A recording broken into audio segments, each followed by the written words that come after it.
A black student walked into class prepared to learn. Instead, her professor handed her an impossible problem, smirking as the room laughed at her struggle. But what no one knew was that she had spent years teaching herself advanced calculus in silence, waiting for this exact moment. In 30 seconds, the laughter would stop, and the truth would explode across the room. The only question was, would anyone believe her before it was too late? Before we deep dive into this interesting story, subscribe to our channel, and tell us where are you watching from. Share in the comments below. Danielle Rivers had always been overlooked. Her name, though called on every roster and printed on every exam, never carried the weight of presence in the rooms where it appeared.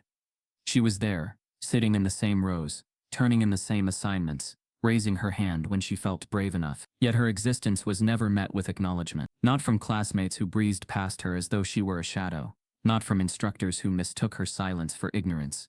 And not from a system that quietly demanded she be grateful for even being allowed into spaces that were never designed for her. In her third semester at a Midwestern university, Danielle had grown accustomed to this invisibility. She carried it like a second skin, quiet and unremarkable, folding herself into the edges of each room. On the surface, she appeared like any other student in Professor Langford's advanced calculus class, spiral notebook open, pencil tapping against the margin, eyes carefully following the chalk lines that filled the board. But beneath that calm exterior, Danielle's mind was alive, calculating at speeds few around her could match. Numbers, formulas, the language of calculus. It all moved within her like a second pulse, something inherited not from textbooks, but from years of hidden study in the small apartment she shared with her mother. Still, brilliance meant little, when no one believed it lived inside you.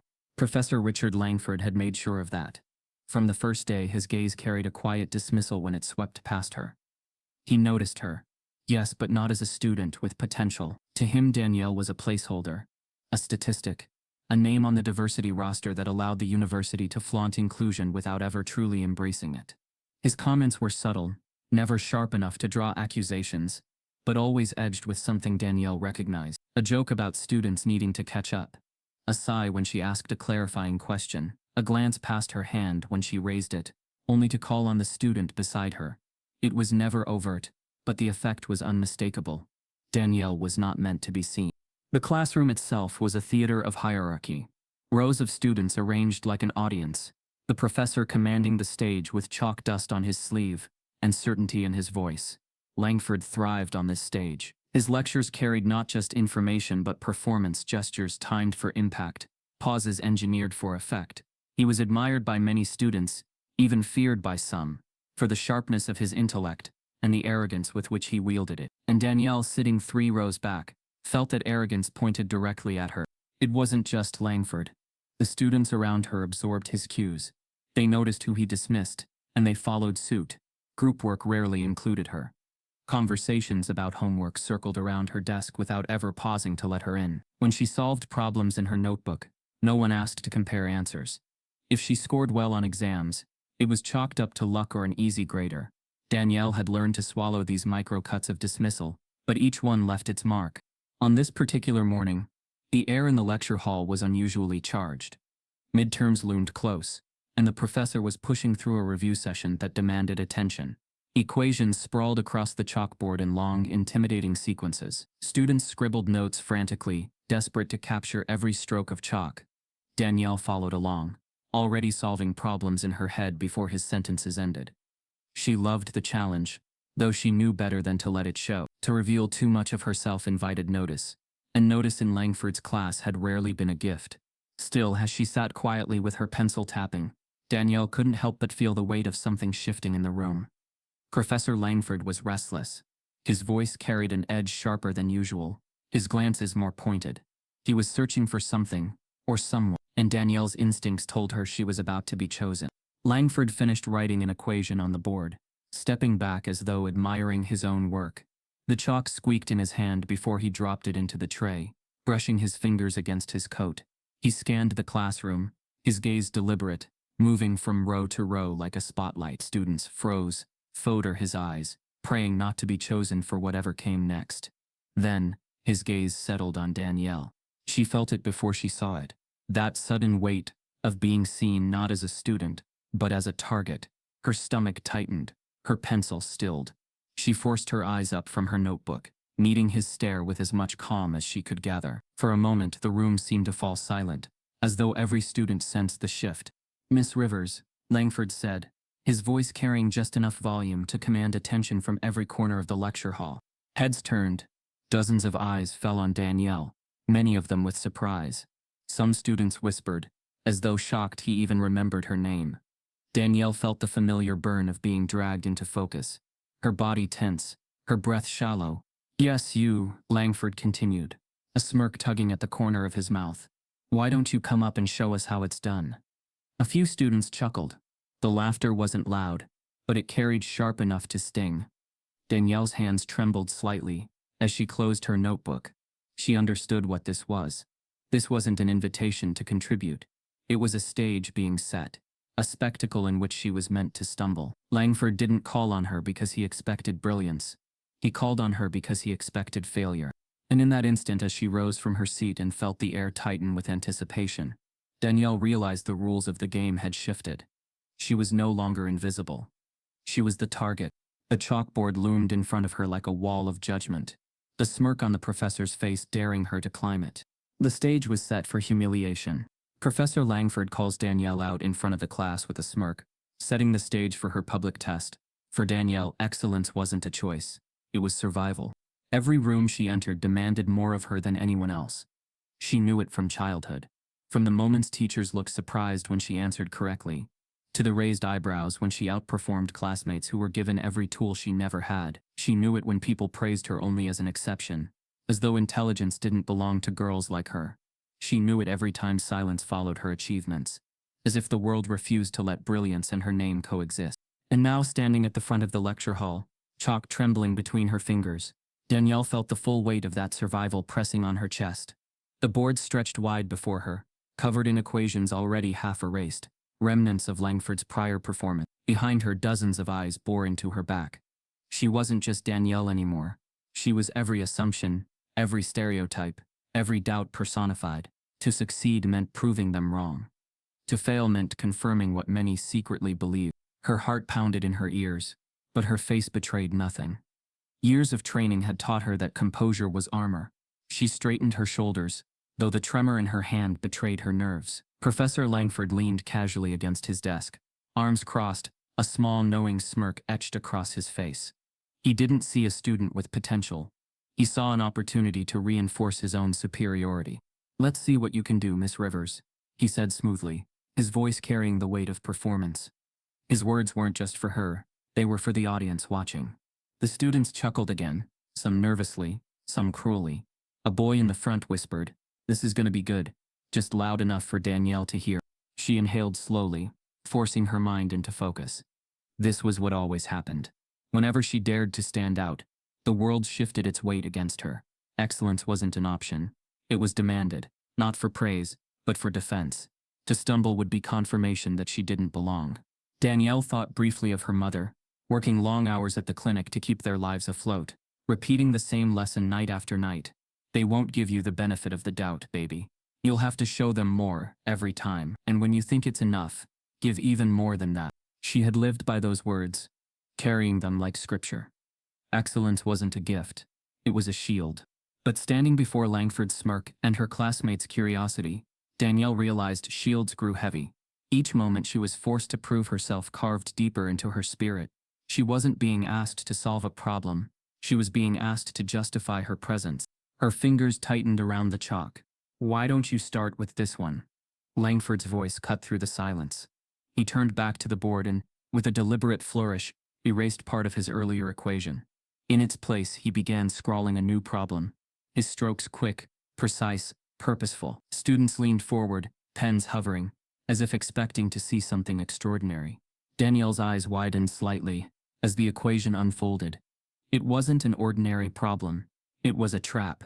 Complex integrals, nested inside multiple functions, variables twisted into layers that even the strongest students would struggle to untangle on the spot. It was less a review question and more a brutal test of endurance, one designed to trip the solver at every turn. Langford stepped back, admiring his creation. "There you are," he said softly, almost to himself. Then louder, "Let's see how you handle that." The classroom rippled with whispers. Some students exchanged knowing looks. Others shook their heads, already predicting disaster. Danielle felt the weight of every gaze pressing against her, her body rigid but her mind racing. This wasn't about teaching. This wasn't about learning. It was a performance, and she was the unwilling actor. For a split second she considered retreating. She could hand back the chalk, laugh it off, reclaim invisibility before the damage was done. But then she caught Langford's smirk again, that look of certainty, of expectation that she would falter. That smirk wasn't just for her, it was for every student watching, a reinforcement of the hierarchy he protected. If she failed here, the failure wouldn't just belong to her, it would be written on her skin, her name, her identity. And so Danielle forced herself to stand still, eyes locked on the twisted equation. Her mind began scanning, breaking it down piece by piece, searching for patterns. She had solved harder problems before, in silence, in the privacy of her room, where brilliance was safe from judgment. But doing it here, with Langford waiting for her collapse, was something else entirely. "Take your time," Langford said mockingly, adjusting his tie as if he had all day to watch her unravel. "We wouldn't want to rush brilliance, would we?" The chuckles that followed hit her like daggers, but Danielle refused to look back. She knew what they expected. She knew what Langford wanted. And for the first time that semester she decided she would not give it to them so easily. Her grip on the chalk tightened. Her knuckles whitened. But inside, the war raged. Each second stretched longer. The silence between her and the class filled with tension thick enough to choke. Memories of every dismissal flooded her mind. The teachers who doubted her. The classmates who ignored her. The professors who looked past her hand. This was no longer about one equation. It was about years of invisibility demanding to be broken. And yet, beneath the fury, a dangerous whisper lingered. "What if you fail?" Danielle closed her eyes for half a breath, centering herself. She had faced this whisper before. It had followed her through every exam, every challenge, every barrier. It had been there when she studied late into the night, when exhaustion threatened to break her, when even her victories felt small, and every time she had silenced it with persistence. She opened her eyes again, the chalk steady now between her fingers. She wouldn't allow this man, or this moment, to define her. Still, Professor Langford's smirk deepened. He had chosen his trap carefully. He believed her silence was proof enough. The longer she stood still, the more certain he became. And with each second that passed, the audience shifted further to his side. Danielle knew she had little time before that silence consumed her. She raised the chalk, the first line of the equation forming beneath her hand. The squeak of chalk against the board echoed through the lecture hall, cutting into the whispers. All eyes narrowed in, waiting, doubting. For the first time, Langford's smirk faltered ever so slightly, because Danielle had chosen to begin. And that, in itself, was unexpected. But the problem before her wasn't just difficult. It was deliberately impossible. Layers so convoluted, even the most advanced solver might falter. Danielle didn't know it yet, but Langford hadn't assigned her a test to measure intelligence. He had assigned her a trap designed for failure. And as the chalk scraped into the second line, the trap tightened. The professor assigns Danielle a deliberately impossible problem on the board, waiting for her to fail. Laughter in a classroom cuts sharper than a knife, especially when it comes from those meant to learn beside you. For Danielle Rivers, every chuckle, every whisper, every smirk from her peers felt like a blade turned inward. She stood before the chalkboard, chalk trembling slightly in her hand, eyes fixed on the sprawling equation Professor Langford had drawn. A cruel labyrinth disguised as a test of knowledge. The room had gone silent at first, the kind of silence that feels like pressure, like everyone waiting for a train wreck they secretly want to witness.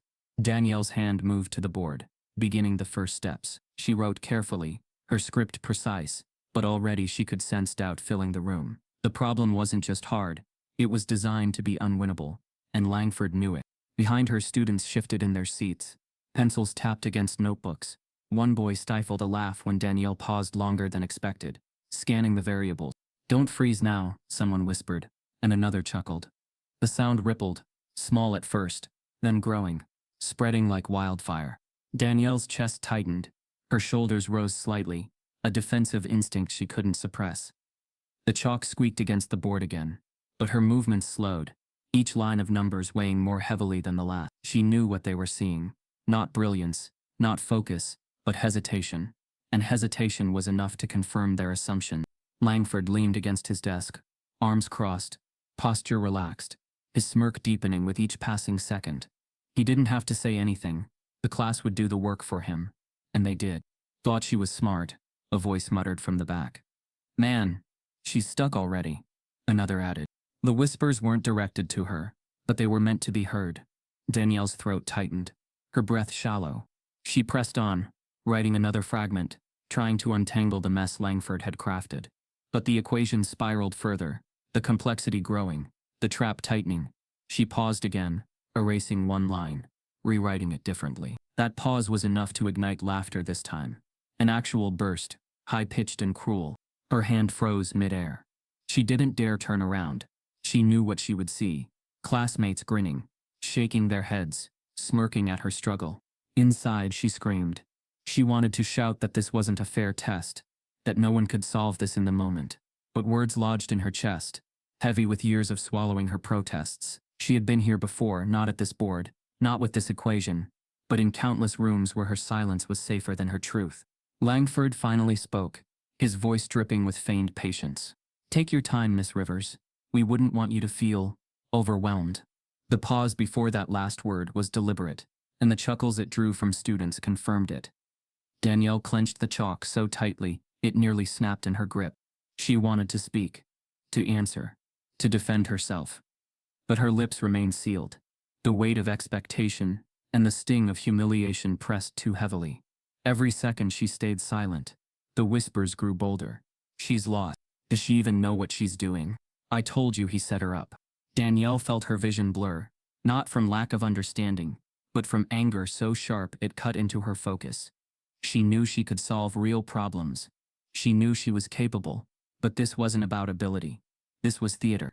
She had been cast as the fool, and the audience was eager for her downfall. Her mind flickered to every night she had stayed up studying, to the piles of notes scattered across her desk, to the long hours where she taught herself beyond what professors offered. None of that mattered here.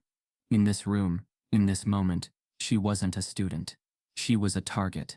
Langford adjusted his glasses, leaning back further, his voice carrying like a verdict. You know, Miss Rivers, some students, they're simply not ready for this level of work. It's not an insult, just reality. The words struck her harder than the laughter. Her grip faltered. The chalk line broke across the board, leaving a jagged mark. She swallowed, fighting the sting of tears that threatened to betray her. She refused to let him see her break. But the class noticed, and that was enough. The murmurs turned to chuckles, the chuckles to open laughter. A girl in the second row leaned toward her friend and whispered, "Why'd he even call her up?" Another boy laughed so hard he had to cover his mouth. Danielle stood frozen. Her silence was no longer protective. It had become their entertainment. And Langford, ever the conductor, raised a hand slightly. The room quieted, but not fully. He let the tension hang, the whispers lingering like smoke. Then, with calculated cruelty, he leaned forward. "Tell me, Miss Rivers," he said, his tone smooth but sharpened with arrogance. "Is it that you don't understand the problem, or is it that you don't understand how to even begin?" The question wasn't meant to be answered. It was meant to wound, and it did. Danielle's lips parted slightly, but no words came. The laughter resumed, softer this time, but cutting deeper. She felt her knees weaken, her hands tremble. The board swam before her eyes. And then something inside her shifted. For the briefest moment, Danielle's fear gave way to anger. Quiet, steady, simmering anger. She had endured this before. She had survived worse. And though Langford had stacked the deck against her, though he had orchestrated this humiliation, she knew she wasn't the fool he wanted her to be. She tightened her grip on the chalk once more. But before she could move, Langford leaned back against his desk, folding his arms with satisfaction. He had made his point. He didn't need her to fail publicly. Her silence was already the failure he wanted to display. The room quieted again, the air thick with expectation. Danielle's heart pounded. She could either surrender to the silence, or take the risk of fighting it. And as she stood frozen, chalk in hand, whispers of doubt filled the air once more, a chorus of dismissal rising behind her. Langford leaned back further, his smirk widening. He was ready to strike. As Danielle stands frozen at the chalkboard, whispers of doubt fill the room, and the professor leans back, ready to strike. This wasn't the first time Danielle had been reduced to silence. It was a lifetime of being underestimated in every room she entered. The chalkboard blurred before her eyes, Langford's smirk pressing down like a weight she could not lift.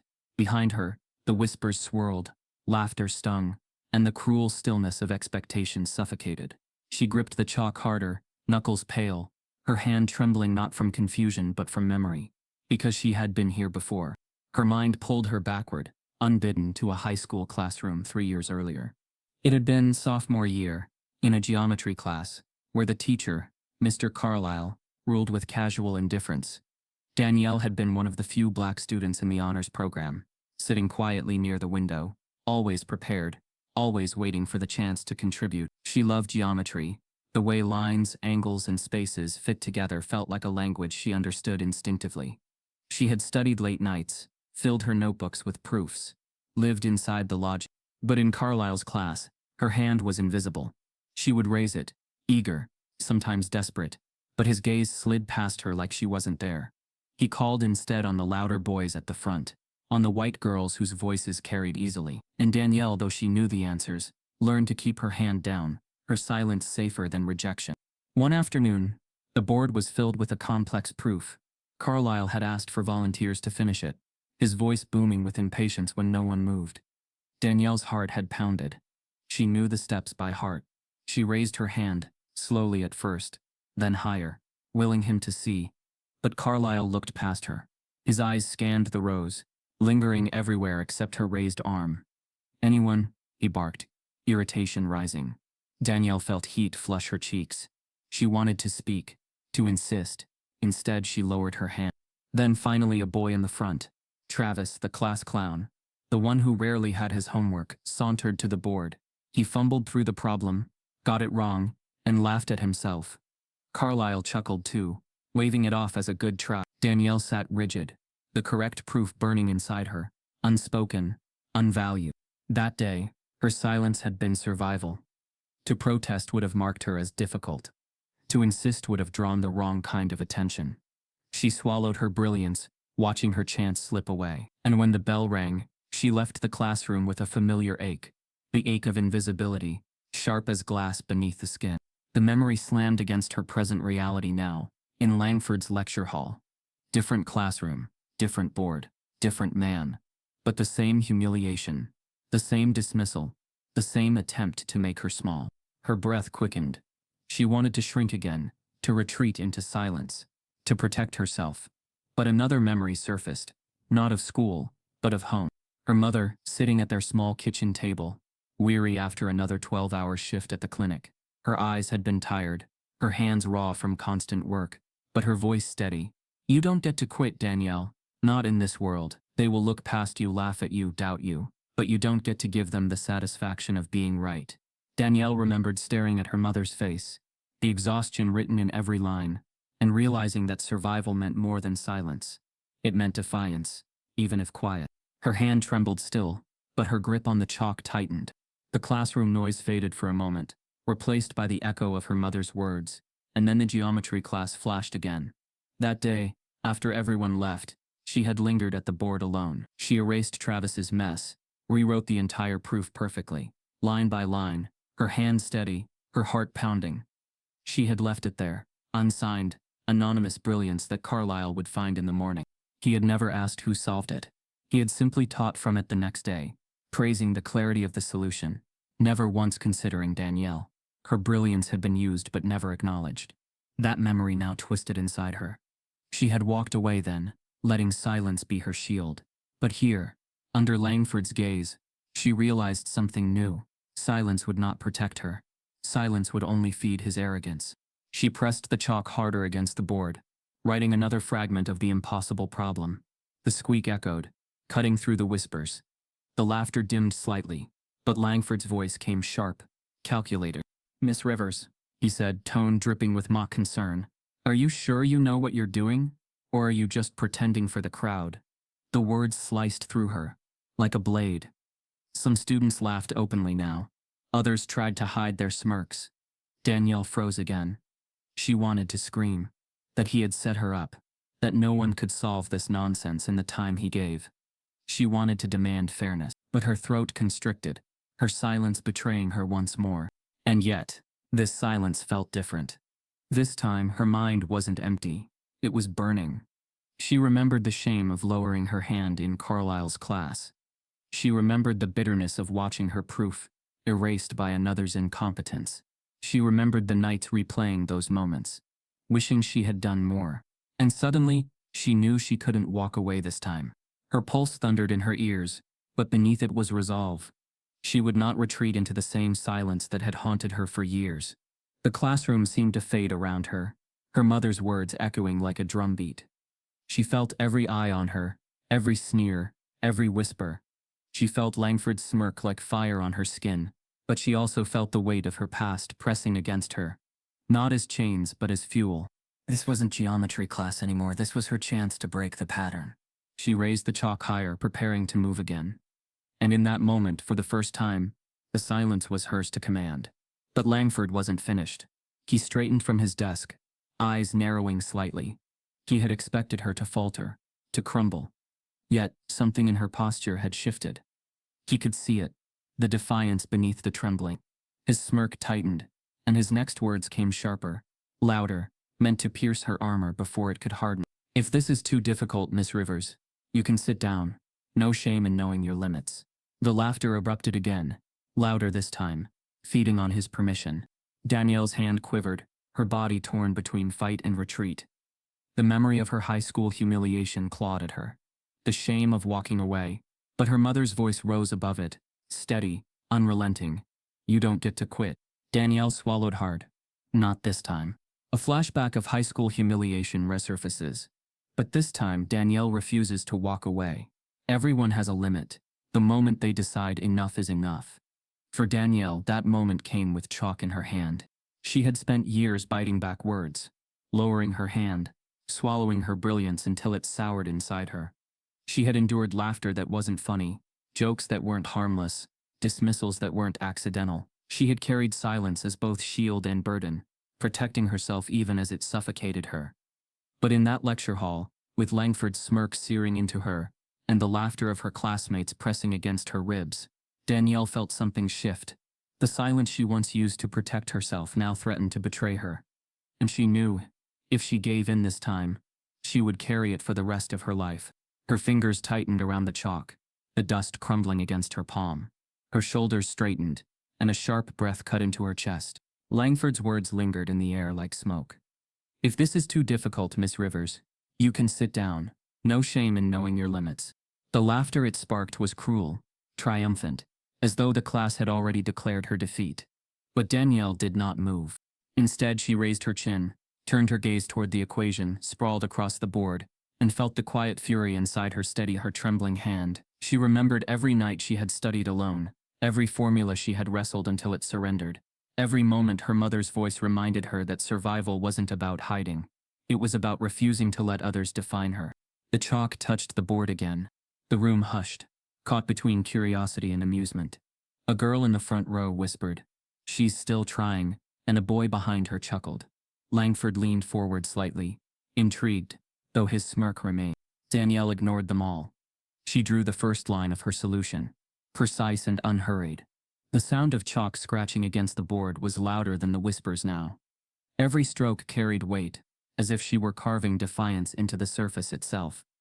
She moved deliberately, her breathing steady, her mind slicing through the problem one fragment at a time. Langford's smirk faltered. It was subtle. The brief tightening of his jaw, the narrowing of his eyes. He had expected hesitation, fumbling, nonsense. But the line Danielle wrote was not random. It was the exact first step anyone with real knowledge would take. The murmurs in the class shifted. Where there had been laughter, there was now curiosity. Heads tilted, pens stilled midair. Students leaned forward, watching more closely. Danielle did not stop. She moved to the next step, building on the first, her chalk strokes quickening, as momentum carried her. She wasn't just guessing. She was building a path through the labyrinth Langford had laid. The whispers grew again, but different this time. Wait, is that right? She actually knows it? No way. Langford adjusted his glasses, his smirk thinning. Interesting choice, he said, his tone deliberately neutral, though his eyes betrayed a flicker of unease. Danielle ignored him. Her mind was alive, racing faster than her hand could move. Each symbol she wrote drew her deeper into the problem, further from the fear that had paralyzed her moments before. She was no longer standing in front of her classmate. She was back in her room, her desk lit by the dim glow of a lamp, numbers flowing freely as if they belonged to her. She erased one line, rewrote it cleaner, sharper. Her movements grew bolder, more confident. The chalk squealed with urgency as she filled more of the board. Behind her, the classroom shifted again. Laughter had died completely. Whispers turned into silence. Students glanced at each other, brows furrowed, realizing she was not flailing. She was solving. Langford straightened, his arms unfolding from his chest. His smirk was gone now, replaced by a mask of polite interest. But beneath it, Danielle could see the tension. He had crafted this equation to be impossible, meant not to test knowledge but to humiliate. Yet somehow, impossibly, she was cutting into it with precision. And then, Danielle made a move that jolted the room.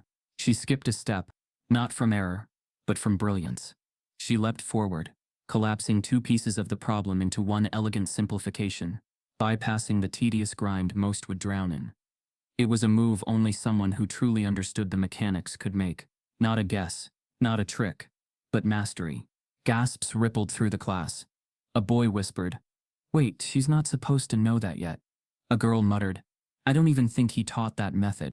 Danielle's heart thundered, but her hand didn't waver.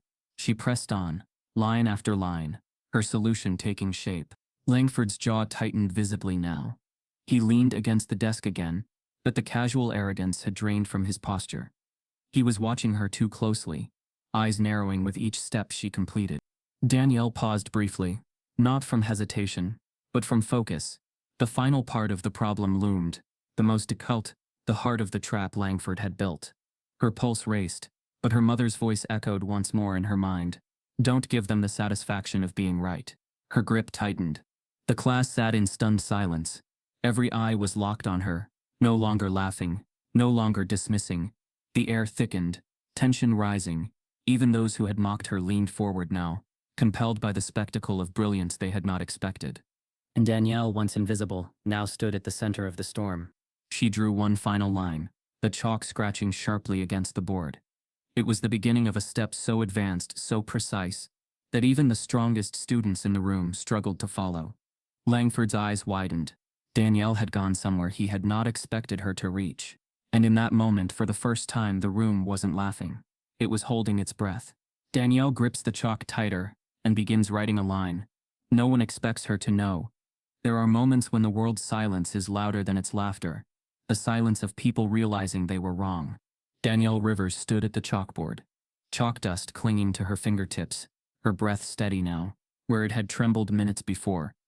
The first line she had drawn looked ordinary enough, but as her hand continued, building line upon line, it became something else. It was clean. It was deliberate. It was correct. The laughter that had filled the room only moments earlier had drained away, leaving a stillness so thick that even the hum of the fluorescent lights overhead seemed louder. Students leaned forward unconsciously, their skepticism softening into unease. Danielle's strokes grew more fluid, her movements more sure. She was not fumbling. She was constructing. What had begun as a professor's cruel trap was transforming, under her hand, into a work of precision. Each equation flowed into the next, like a puzzle piece locking perfectly into place. Behind her, whispers started again, but they were different now. "Wait, it's actually right. She's solving it. Hold on. Did she just simplify that in one step?" Danielle didn't turn. She didn't need their recognition. She wasn't writing for them. She was writing for the girl in her memories, who had lowered her hand in geometry class. For the nights her brilliance lived unseen at her kitchen table. For her mother who told her not to quit. Her hand shook slightly as she reached the end of the first section of the problem. But it wasn't fear anymore. It was momentum. Langford, leaning casually, only minutes earlier, was no longer relaxed. He had straightened, his smirk replaced by a careful neutrality. His eyes narrowed as he followed her steps, his jaw tightening with each correct line. This wasn't supposed to happen. He had designed the problem as spectacle, an impossible knot, meant to strangle her confidence. He had expected hesitation, stammering, humiliation. Instead, she was unraveling it. And worse, she was doing it with elegance. Danielle paused briefly, glancing at her own work. The board was filling, the equation shrinking under her persistence. She wiped her palm against her jeans, leaving a streak of chalk dust. The class was still. Dozens of eyes bore into her back, not with mockery now, but with disbelief. For a moment she felt them all, the weight of their changing perceptions. It was almost heavier than their ridicule had been. They weren't laughing, but they weren't celebrating either. They were caught in the uncomfortable realization that the girl they had dismissed might not just belong here. She might surpass them. One student whispered too loudly, "I thought she was stuck." Another muttered, "I can't even follow this part." Langford cleared his throat, his voice cutting through the murmurs. "Interesting start," he said, with false calm. "But don't rush yourself, Miss Rivers. One misstep and the entire solution collapses." It was meant as a reminder, a subtle needle to pierce her confidence, but Danielle didn't flinch. She knew the risk. Every line carried weight. One mistake could unravel the entire structure. But she also knew something Langford didn't. She wasn't guessing. She had seen problems like this before, hidden in textbooks she studied beyond class assignments, in online forums she had devoured late into the night. She had prepared for battles no one had expected her to face. Her mother's voice echoed again, "Don't give them the satisfaction." Danielle moved forward, chalk scratching steadily. She reached the end of the first major sequence, simplified it cleanly, and drew the line that sealed it. The equation collapsed into clarity. Gasps rippled through the lecture hall. The first part of the impossible problem, the part Langford had counted on to trip her before she could begin, was solved, not just correctly, but flawlessly. A boy in the back whispered, "No way." Another muttered, "She's better than him." Langford's eyes flicked sharply toward the voices, but he said nothing. His hands tightened against the edge of the desk. Danielle lowered the chalk for a brief moment, her shoulders rising and falling with a controlled breath. She stared at what she had written, allowing herself a flicker of pride. This wasn't just survival anymore. This was victory. Small, quiet, but undeniable. But she knew it wasn't over. The board still held more, the deeper layers of the trap Langford had laid. She had broken through the first wall, but the hardest parts loomed ahead. Still, in that silence, with the weight of the class's stunned eyes on her and the professor's mask beginning to crack, Danielle felt something shift inside her. For once she wasn't invisible, and that realization was as terrifying as it was exhilarating. The first part of the problem is solved flawlessly, leaving even the professor unsettled. Genius doesn't always announce itself with applause. Sometimes it erupts in the very place it was least expected. Danielle Rivers stood at the board, her hand steady now, her pulse no longer betraying her. The first section of Professor Langford's impossible problem lay conquered, its twists and traps dismantled with surgical precision. What had begun as humiliation had shifted into something else entirely. Revelation. The classroom, once thick with laughter, had fallen into silence. Not the silence of boredom, not the silence of fear, but the silence of shock. Every student in the room was watching her, some with wide eyes, others with clenched jaws, their expressions caught between awe and disbelief. Danielle felt the tension but didn't let it consume her. Instead, she let it drive her. This was no longer about survival. This was no longer about just proving she belonged. This was about showing them the brilliance they had tried to bury. Her chalk scratched against the board, line after line, her movements fluid and confident. Where others might stumble or hesitate, she moved with clarity, collapsing layers of the equation with elegance, making choices so clean they seemed almost effortless. She wasn't just solving, she was creating, building a narrative of numbers that unfolded like music.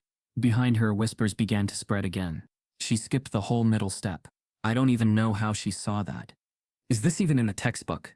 Students leaned toward each other, their notebooks forgotten, eyes fixed on Danielle's hand as it swept across the board.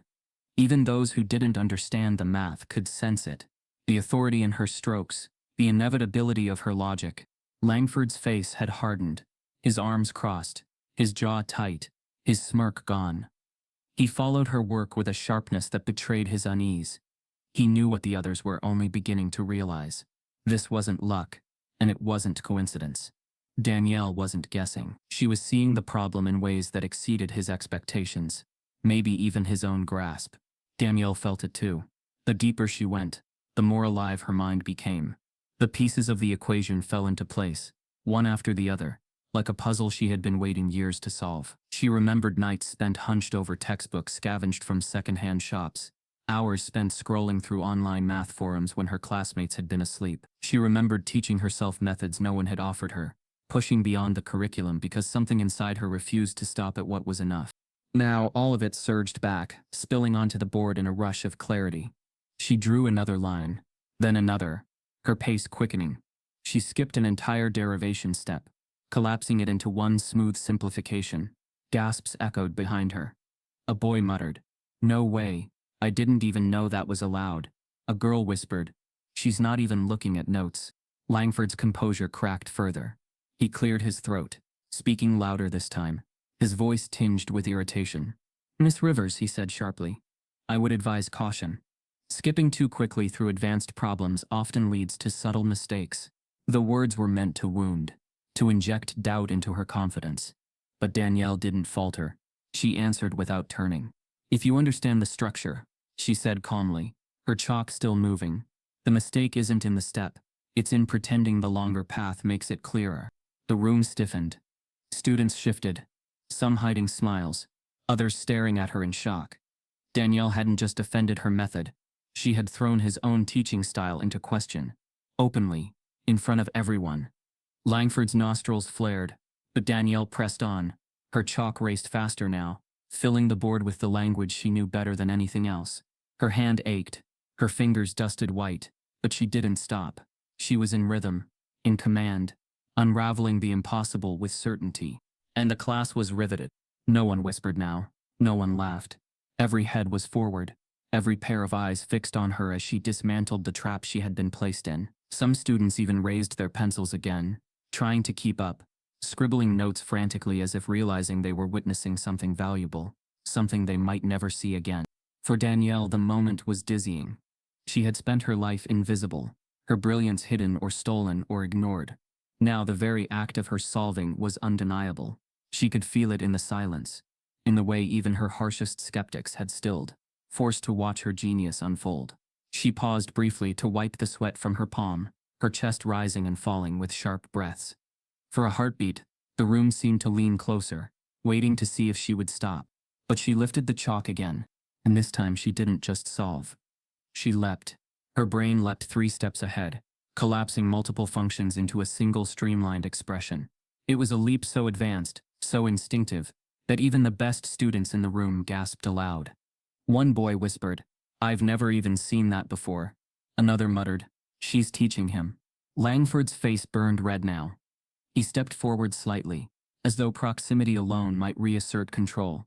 His voice cut in again, sharper, colder. "Miss Rivers," he said, his tone slicing like glass, "are you sure you're not simply improvising? It's easy to dazzle with theatrics. But mathematics is not theater. It requires discipline." The word theatrics stung. It wasn't just doubt, it was dismissal, a subtle accusation that she was performing rather than knowing. It was the same insult she had heard in countless forms her entire life. "You don't belong, you're pretending." Danielle froze for only a breath. Then she answered, her voice steady, low, but carrying to every corner of the room. "If discipline is repeating the same path you showed us, then maybe it's not discipline. Maybe it's limitation." Gasps again. A girl in the second row actually grinned. The words landed heavy, a quiet defiance that no one had expected from the quiet girl in the back row. Danielle turned back to the board, ignoring the burn in her arm, ignoring Langford's glare. Her chalk swept faster now, surer, bolder.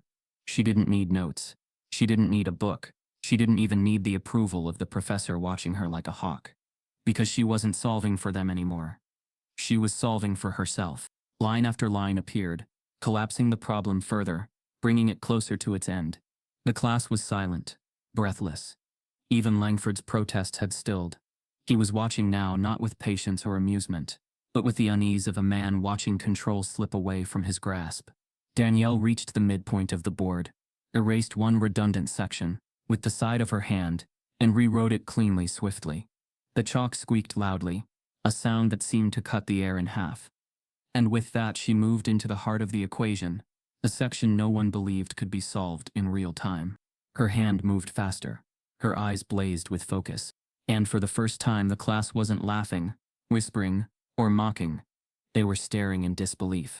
Because Danielle Rivers, the girl they had dismissed, ignored, underestimated, was solving the entire problem without notes, with nothing but her mind, her resolve, and a chalk in her hand. Danielle begins solving the entire problem without notes, while the class stares in disbelief. Pride doesn't die easily, especially when it belongs to a man who built his reputation on belittling others. Professor Richard Langford stood stiffly now, his casual posture gone, his jaw tight. Only moments earlier, Danielle Rivers had been an afterthought, a prop in his performance of authority. She had been meant to serve as proof of his dominance, a reminder to the class of who held power in the room. But now, as the first part of the impossible equation gleamed on the board in flawless completion, the control he thrived on began to slip.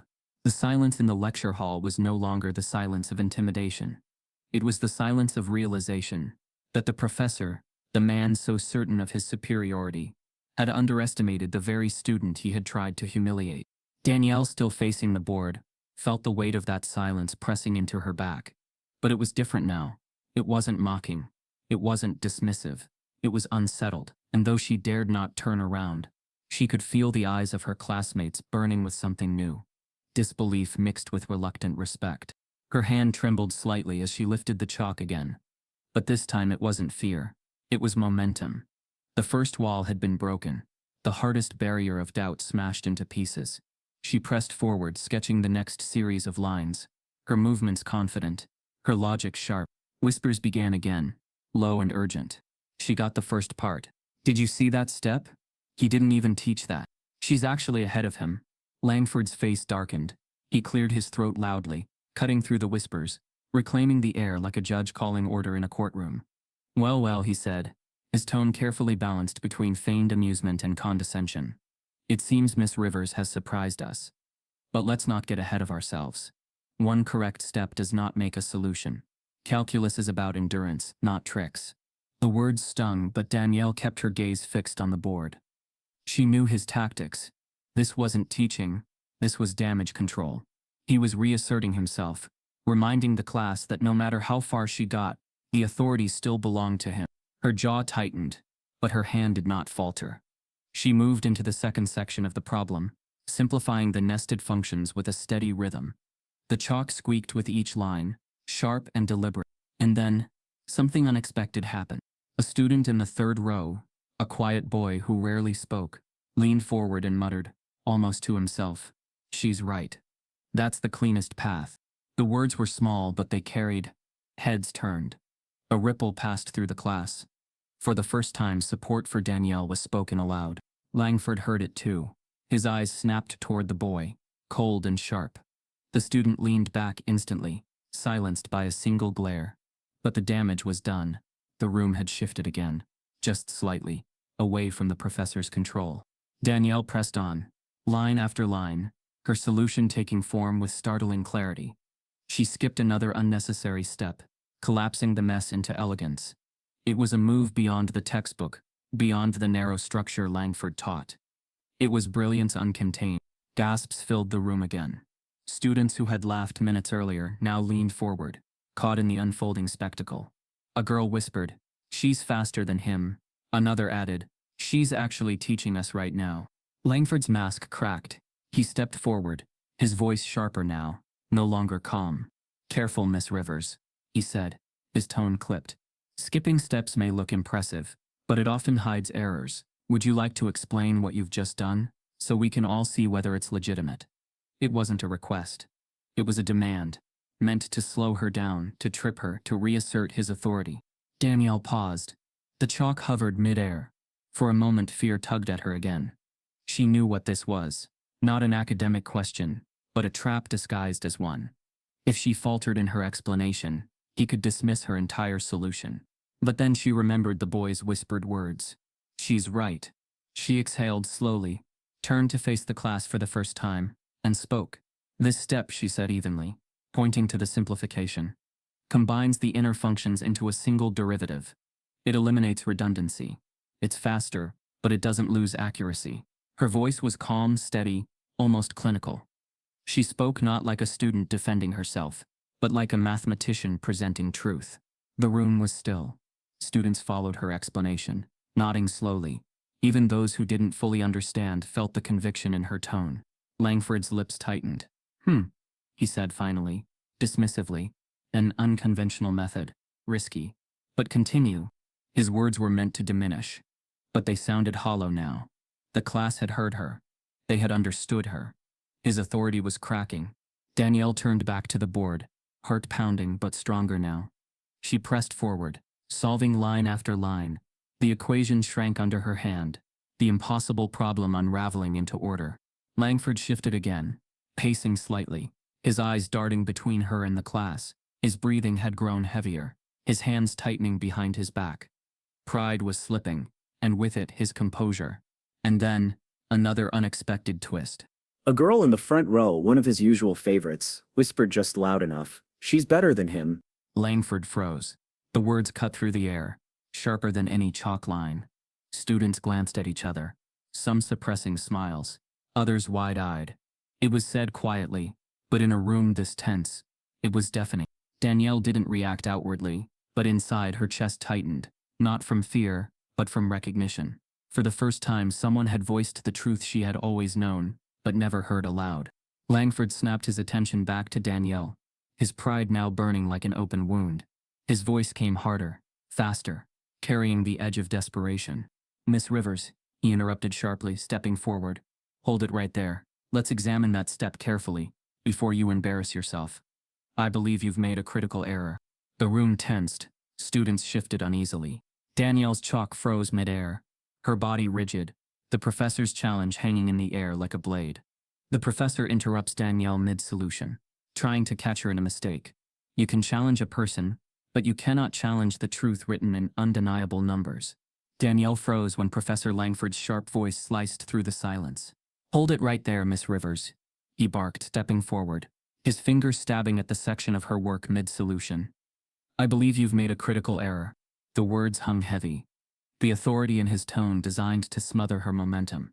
Students shifted in their seats, their eyes darting between the professor and Danielle. Some looked relieved, eager to see him reclaim control. Others frowned uncertain, having seen too much precision in her work to believe it was truly a mistake. Danielle's chest tightened. Her mind screamed with a memory of every time she'd been cut off, every time her voice was dismissed before it could finish. This was the moment Langford wanted, not her success, but her stumble. Her chalk hovered mid-air, but she didn't drop it. Slowly, deliberately, she turned her head toward him. "What error?" she asked, her voice low but steady. Langford smirked faintly, sensing an opening. "Right here," he said, tapping the board with the back of his knuckle. "This condensation step. You moved too quickly. It looks impressive to the untrained eye, but I can assure you, it doesn't hold." He turned to the class as he spoke, his voice rising like a lecture, his performance returning. "This is what happens when students rush. They rely on theatrics rather than discipline. Calculus requires structure. It requires patience, not shortcuts designed."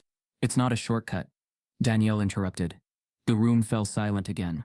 Her voice wasn't loud, but it cut across his sentence cleanly, undeniably. Students leaned forward, wide-eyed. Danielle had never interrupted him before.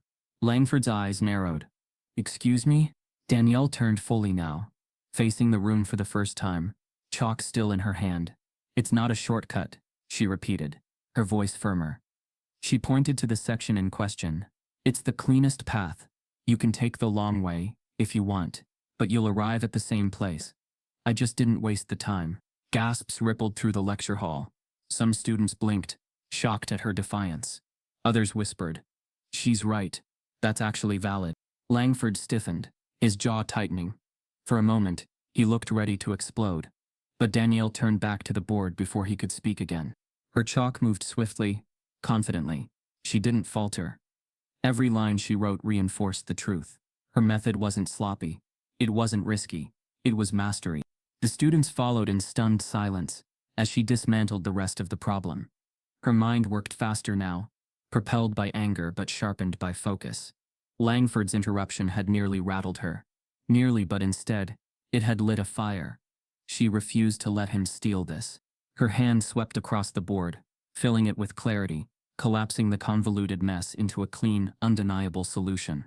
And then, the unexpected twist came. One of the students, a quiet girl near the back who had never spoken before, raised her hand timidly. Langford ignored her, but Danielle turned briefly, her eyes meeting the girl's. Your step? The girl whispered nervously. That's what's used in grad-level methods. I've seen it in my brother's notes. He's in a master's program. The room shifted again.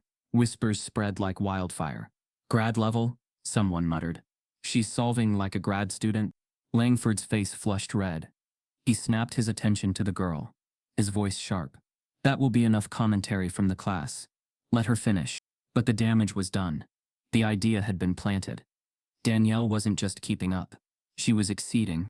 Her chalk raced faster now, her hand aching, her breath coming harder, but she didn't stop. She pressed through the final layers of the trap, unraveling the functions, simplifying the integrals, until only clarity remained.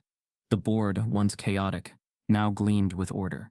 Each line flowed into the next with precision, culminating in the final answer. She set the chalk down on the tray, her hand covered in white dust, her chest rising and falling. For a moment, the silence was absolute. No laughter, no whispers, just stillness. Then Danielle turned. She didn't speak. She didn't need to.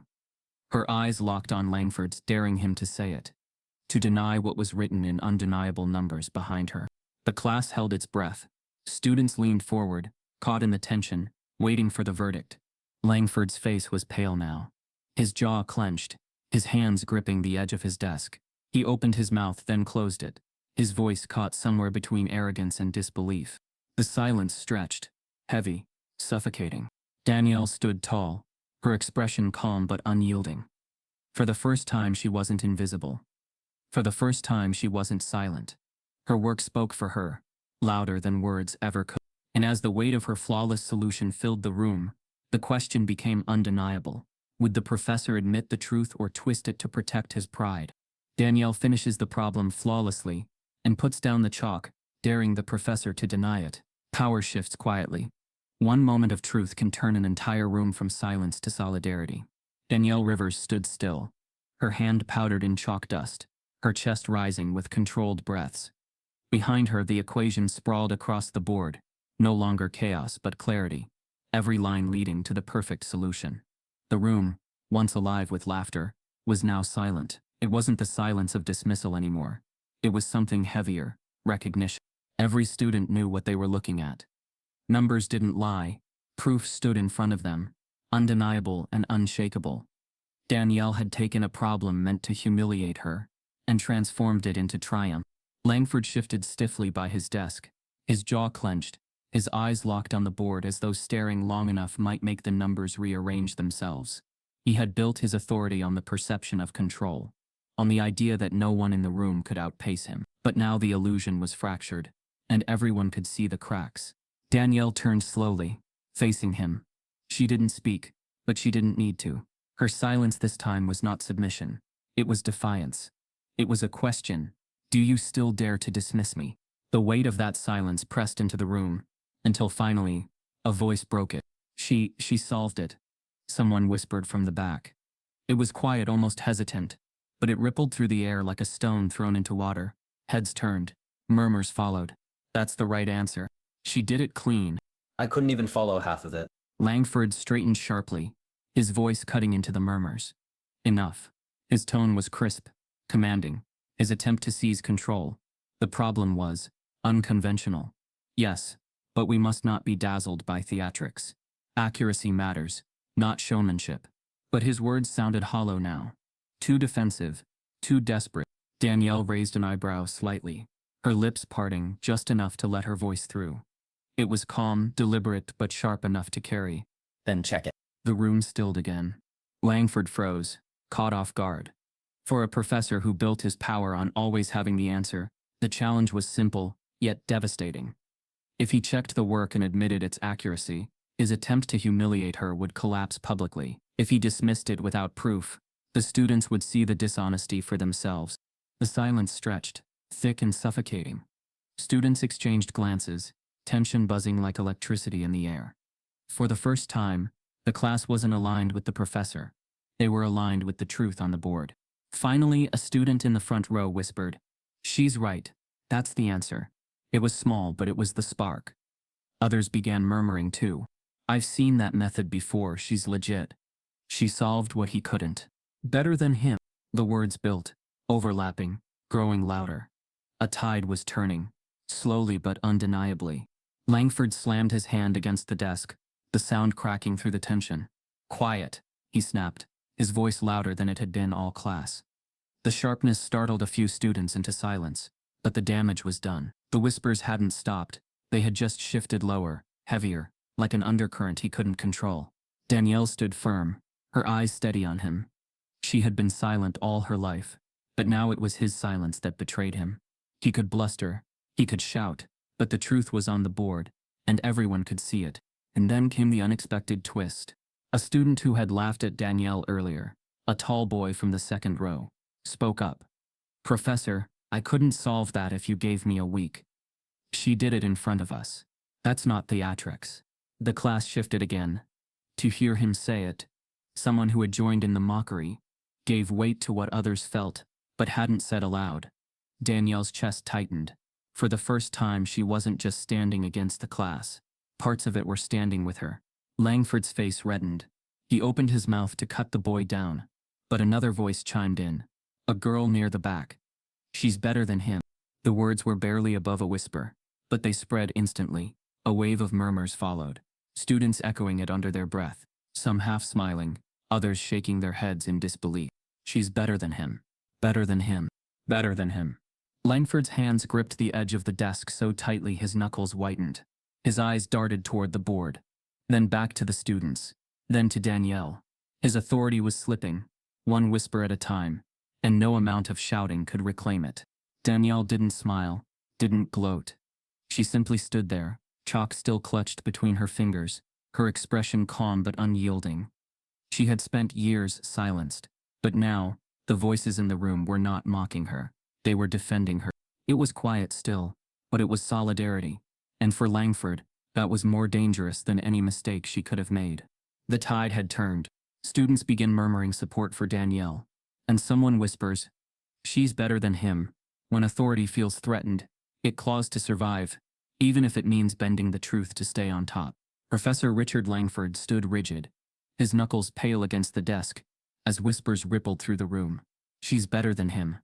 The words had been quiet, yet they carried like thunder, impossible to contain. His control, the invisible thread that kept his students beneath his shadow, was fraying, thread by thread. Danielle Rivers stood steady in front of the board, chalk still dusting her hands. She didn't move, didn't speak.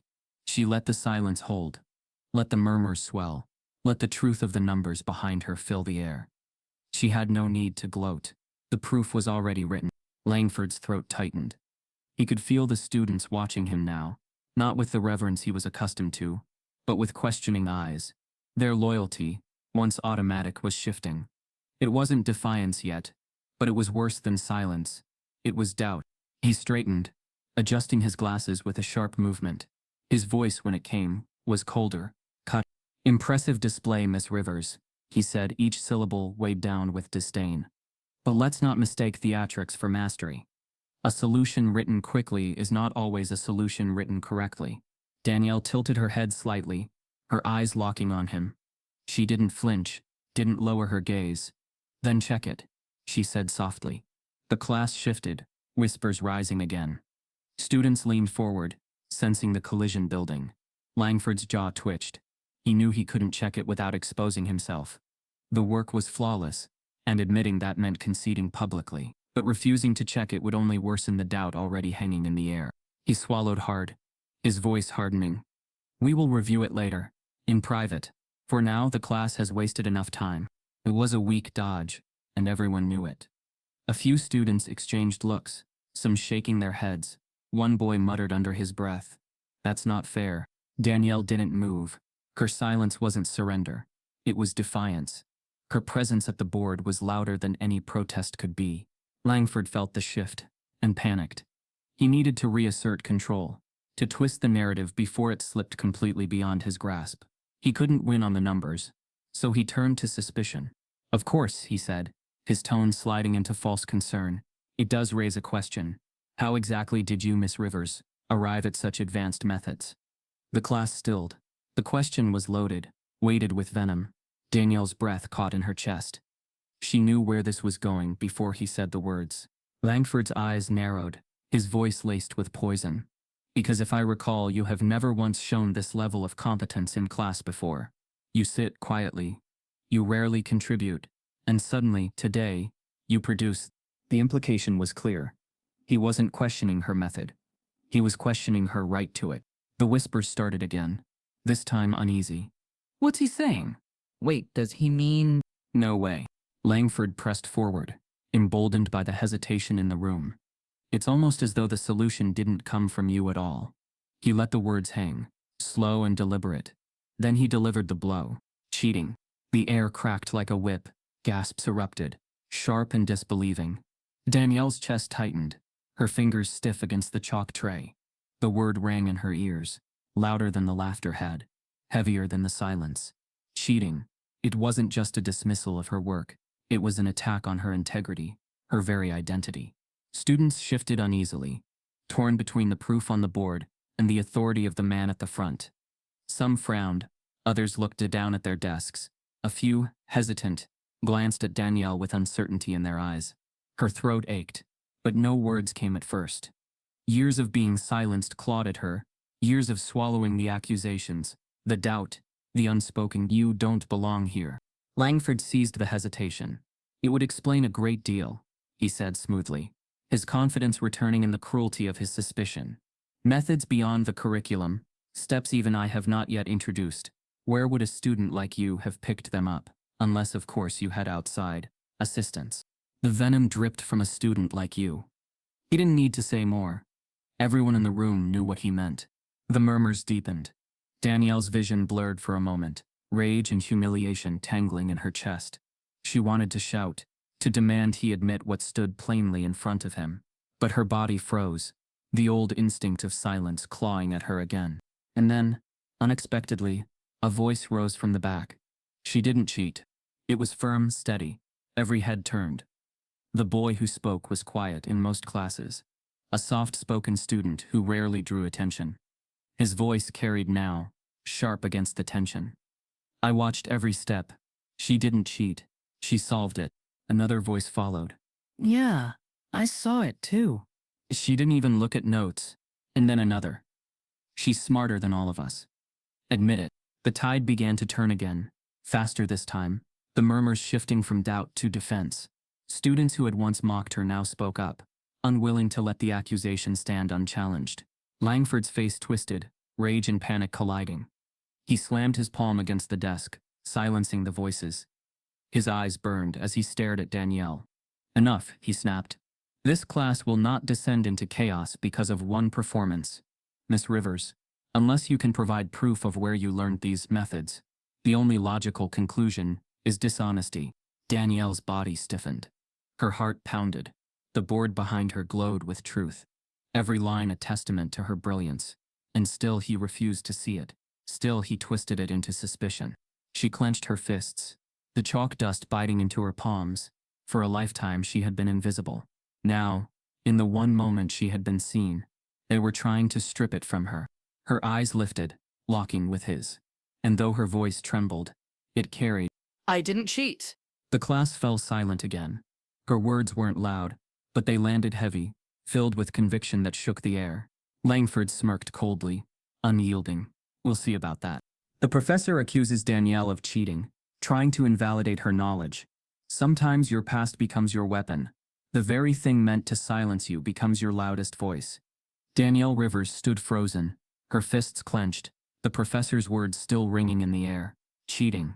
The accusation lingered like smoke, ugly and suffocating. For a moment she felt the old weight of invisibility pressing back down on her shoulders. The years of being dismissed, doubted, diminished. Her lips trembled, her chest tightened. But then she looked at the board, at the numbers she had written, the proof of her brilliance, undeniable and unshakable. And she knew, this time, silence would not save her. She turned slowly, facing the professor head-on. The students held their breath, their eyes darting between them. Langford stood tall. His smirk returned, feeding on the possibility of reclaiming control through suspicion. You want proof? Danielle's voice was quiet but steady, carrying across the lecture hall. I'll give you proof. Langford raised an eyebrow, amused, certain she was about to falter. By all means, he said smoothly, his hands folding behind his back. Enlighten us. Danielle inhaled deeply. Her throat tightened, not with fear this time, but with the weight of memories clawing to the surface. When I was 12, she began, her voice trembling at first. My mother couldn't afford babysitters. She worked nights at the clinic, and I was left at home with a stack of her old nursing textbooks. I read them cover to cover, not because I understood them at first, but because I had to teach myself something while she was gone. The room shifted. Students blinked, surprised by the vulnerability in her words. Danielle pressed on, her voice stronger now. By 13, I had found a second-hand math textbook at a thrift store. It was 2 grades ahead of me. I solved every problem in it, even when it took me weeks. By 14, I was sneaking into the community college library, because the high school library didn't have the books I needed. I wasn't cheating. I was surviving. Whispers spread. Students leaned toward each other, their pens forgotten. Danielle's chest rose sharply as she continued. We didn't have tutors. We didn't have private classes. We had late nights with broken pencils and cheap notebooks. I used to write problems on the backs of grocery receipts because we couldn't always afford paper, and when the world laughed at me, when teachers ignored me, when classmates mocked me, I kept studying anyway, alone, invisible. Langford's smirk faltered, just slightly. His jaw clenched, but his voice stayed cold. Touching story, but hardship does not equal mastery. It explains nothing of your methods today. Danielle's hands trembled, but she gripped the chalk tighter, holding it up like a weapon.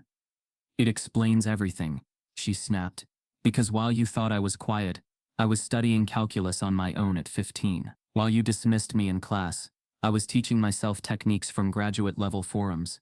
While you mocked my silence, I was solving problems you hadn't even taught yet. Gasps rippled across the room.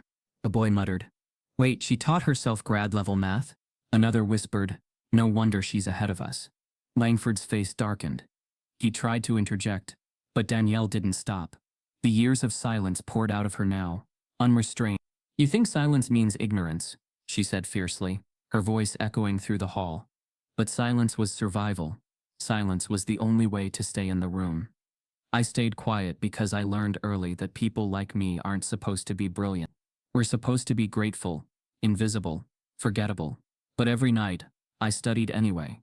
Every night, I proved it to myself, because I knew one day the world would try to take it away from me.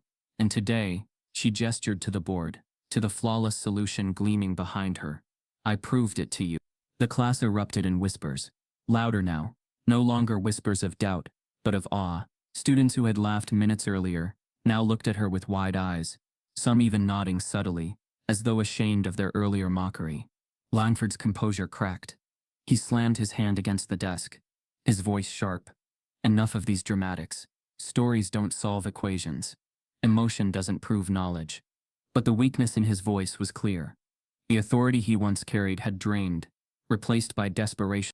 Danielle stepped closer, her eyes locked on him. "No," she said, her voice steady, unyielding.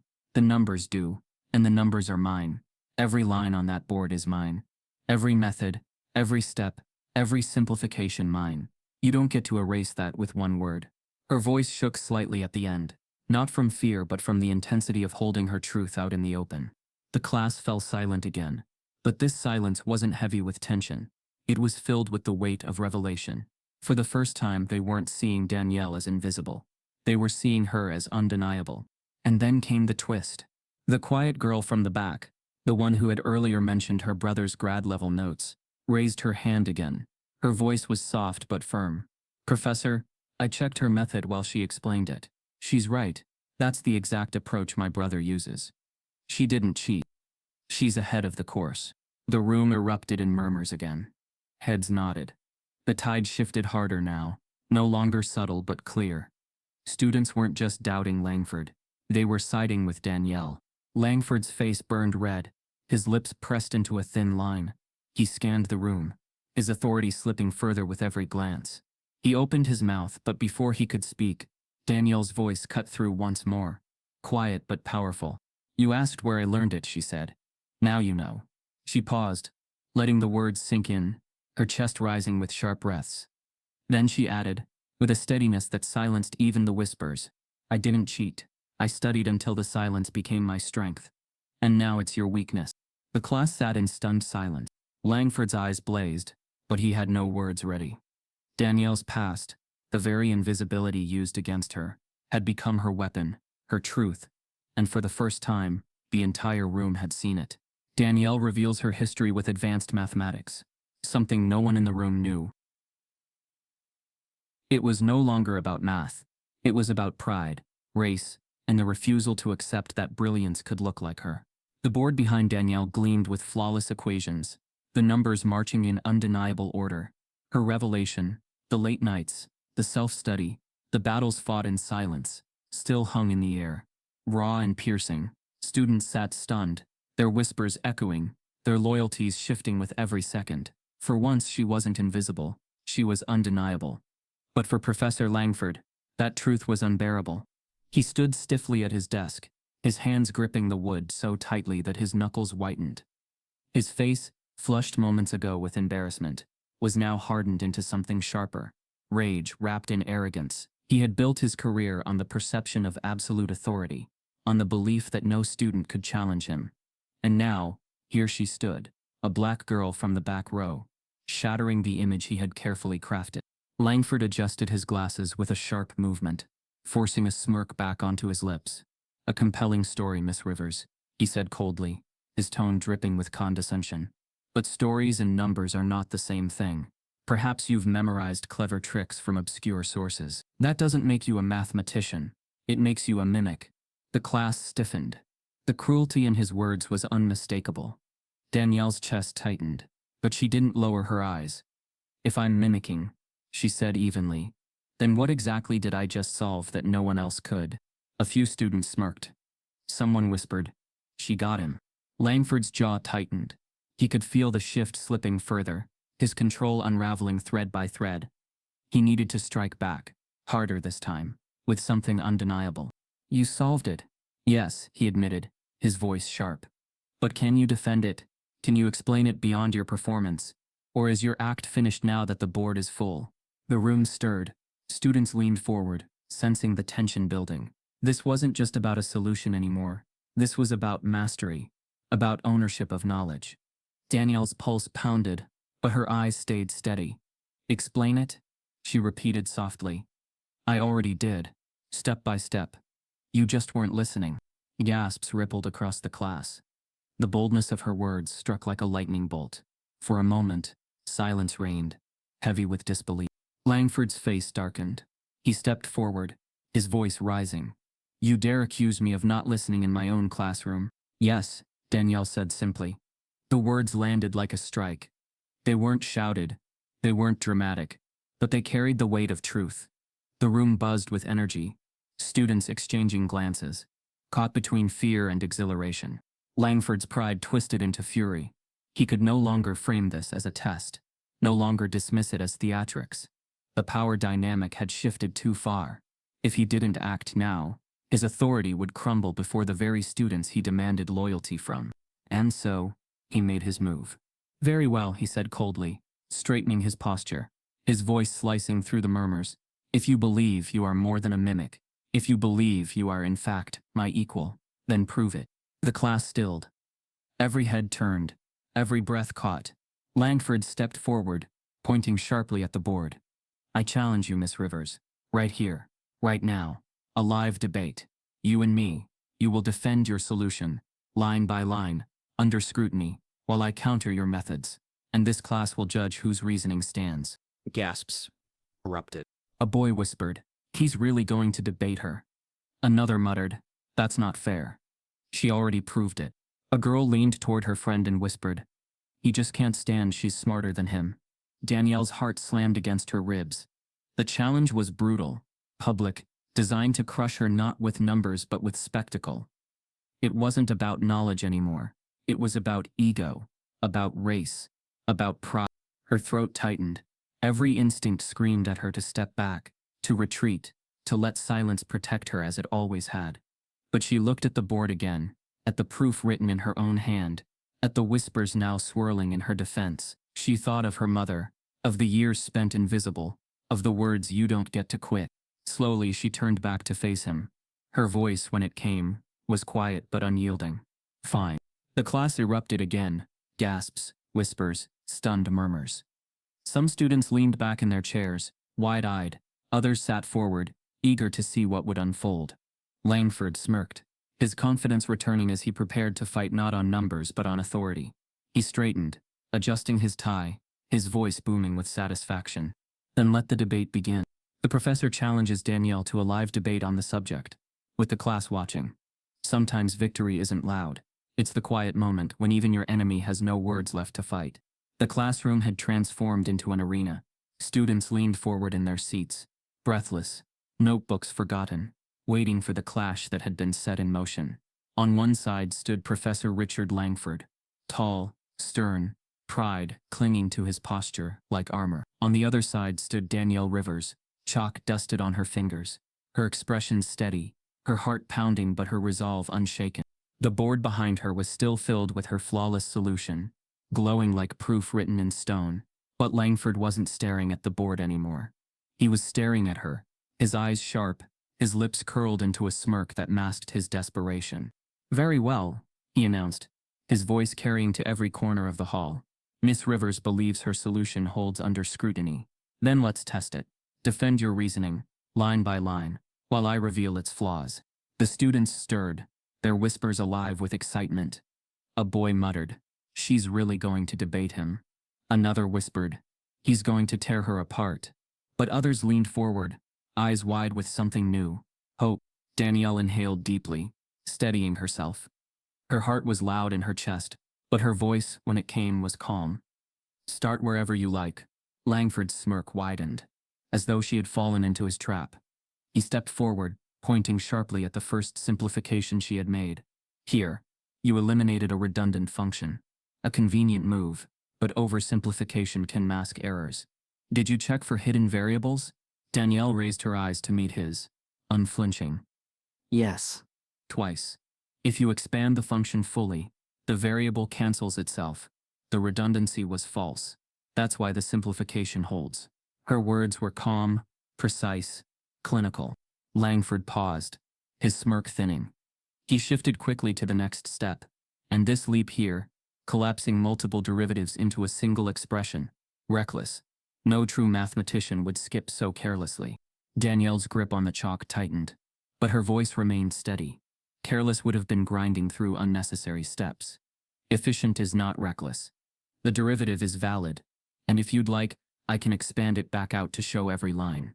But the end result won't change. A murmur spread. Students nodded. A boy whispered, "She's right. That's what grad students do." Langford's jaw clenched. His attacks grew faster, sharper, each one aimed not at disproving her but at undermining her. "And what of this? A substitution you've never been taught in this class. How do we know it's legitimate?" Danielle exhaled slowly, her eyes steady. "Because mathematics doesn't care who teaches it. It exists whether you acknowledge it or not." The words landed heavy, echoing louder than any proof. Students exchanged glances, wide-eyed, stunned at her audacity. Langford's face flushed, but his voice rose higher, louder, desperate. "You presume to lecture me on mathematics?" Danielle's reply was quiet, but it cut sharper than any shout. "No, I'm proving you can't stop me from doing it." The class erupted in murmurs, some gasping, others whispering, "She's killing him." Langford slammed his hand on the desk again, demanding silence. His control was slipping faster now, not just because of her numbers, but because of her composure. For every accusation he hurled, Danielle responded not with anger, but with clarity. Each time he raised his voice, she lowered hers, her calmness striking harder than any outburst. She dismantled his challenges piece by piece, until even the students who doubted her began nodding, whispering, "She's right. She's right." And then came the unexpected twist. Langford, red-faced and desperate, turned not to the board but to the class. "You are all being dazzled by performance. Do not be fooled. Real mathematics is about discipline, not theatrics. What you're seeing here is not brilliance, it's showmanship." The students froze, caught between his words and the truth they had witnessed. Silence hung heavy. For a moment it seemed his authority might still hold. Then from the back, A voice rose clear. She's teaching us more than you ever have. Gasps erupted. Heads turned. The voice belonged to the same boy who had mocked her earlier. The one who had laughed when she first froze. Now he spoke with conviction. His eyes locked on Langford. You tried to humiliate her, and she solved something none of us could touch. That's not theatrics. That's genius. The room rippled with energy.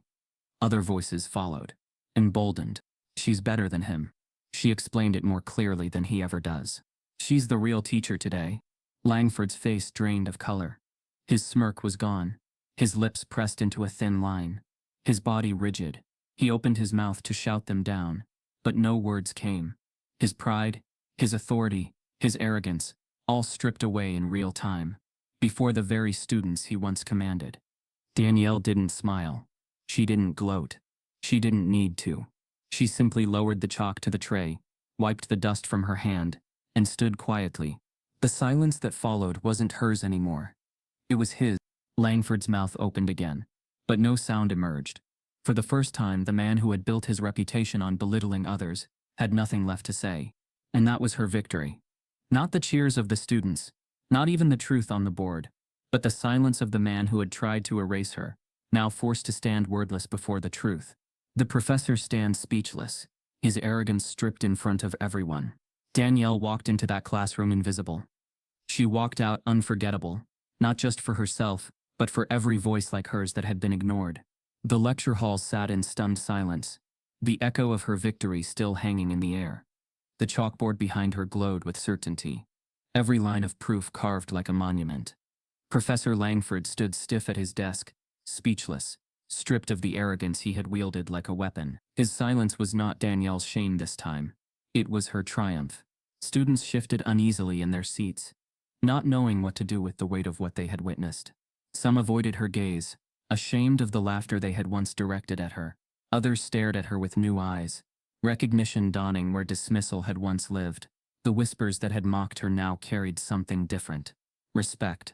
Danielle stood quietly, her chest rising and falling, her hands still dusted white. She didn't smile, didn't gloat, didn't demand applause. Her victory didn't need to be loud. It was written in the silence, in the eyes of her classmates, in the professor's inability to deny what stood behind her. But inside, a storm of emotions raged. Relief, anger, vindication. She thought of the years she had spent swallowing her brilliance, silencing herself to survive. She thought of the teachers who never called on her, the classmates who overlooked her, the professors who assumed she couldn't possibly know more than what they allowed her to. And she thought of her mother working long hours, whispering into her ear, "Don't quit, Danielle. Don't give them the satisfaction." Tears pricked the corners of her eyes, but she held them back. This wasn't the time for tears. This was the time to stand tall, for herself, and for every moment she had been made small. Langford finally shifted, clearing his throat, his voice breaking the silence. But it carried none of the authority it once did. "This class is dismissed," he muttered. The words clipped brittle. He avoided her gaze, his eyes fixed on the desk as if refusing to acknowledge the truth on the board. The students began gathering their things slowly, quietly, still glancing at Danielle as though not sure what to say. Some whispered her name to each other. Others simply looked at her with a respect that had never been offered before. As Danielle gathered her own notebook, one student, the boy who had mocked her earlier but defended her later, stepped forward hesitantly. "Hey," he said softly, almost awkwardly. "You were incredible." She didn't answer. She just nodded, her expression calm, and walked past him. She didn't need validation from the same voices that had once laughed. Her victory wasn't for them. Outside the lecture hall, the air felt different. Crisp, cold, alive. Danielle inhaled deeply, letting it fill her lungs. For the first time she felt taller, not because the world had given her permission, but because she had taken it for herself. And then as she walked across the campus, another twist arrived. Her phone buzzed with a message from a number she didn't recognize. Word spreads fast. "We heard about what happened in Langford's class today. There's a scholarship committee looking for students with initiative. Are you free to meet?" Danielle stopped, her breath catching. She stared at the message, her heart pounding. Recognition, opportunity, things she had always been denied, were now reaching for her. Not because someone handed them to her, but because she had forced the world to see her. She tucked the phone back into her pocket, her lips pressing into the faintest smile. But as she walked, her thoughts shifted again. She knew this wasn't just about her. For every Danielle Rivers who broke through, there were countless others still silenced. Students sitting in classrooms, their hands raised and ignored, their voices swallowed, their brilliance hidden beneath doubt. The lecture hall had been a battlefield, but it was only one room, one moment. The world outside was larger, harsher, filled with professors like Langford, systems built to dismiss voices like hers before they ever spoke. Danielle knew this fight wasn't over. Not for her, not for anyone like her. She glanced back at the building, its windows glowing faintly in the afternoon light. Somewhere inside, Langford sat alone, his pride cracked, his silence louder than his words, and she wondered, had he learned anything, or would he cling to his arrogance until the end? It didn't matter, because Danielle had learned something. That invisibility wasn't permanent, that silence wasn't weakness, that her voice, her brilliance, her presence could not be erased, no matter how hard they tried. She walked forward, her steps steady, her head high. Students who passed her on the path glanced at her differently now, some nodding, some whispering. She didn't slow. She didn't look back again. Danielle Rivers had entered the classroom, invisible. She had left unforgettable. But as the wind brushed against her face and her phone buzzed again with possibilities, the question lingered, sharp and unshakable. How many voices like Danielle's are still being silenced every day? As the story closes, the question lingers. How many voices like Danielle's are still being silenced every day? Danielle's story isn't rare, it's just rarely seen. For every voice that finally breaks through, countless others are still being silenced. If this story moves